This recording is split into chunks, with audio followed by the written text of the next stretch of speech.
What happens if the U.S. quits the Paris Climate Agreement? Well, the outlook, it's not so good. Computer models show that if the U.S. does not cut carbon emissions, but the other nations do meet their goals, the U.S. alone could add as much as half a degree to global warming. Now, the world is already warmed by just over half that amount, with about 20% of the CO2 coming from the U.S. So by 2030, scientists say that we could see an additional 3 billion tons of carbon dioxide in the air every year.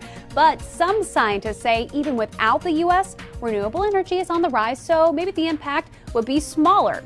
Now, blowback from the move would go beyond the scientific consequences. The renewable energy economy is expected to be worth $6 trillion by 2030.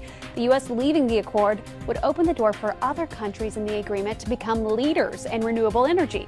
Now, regardless, the consensus is without the U.S., the world will still have a hard time keeping the planet from warming more than 3.6 degrees Fahrenheit by the end of this century.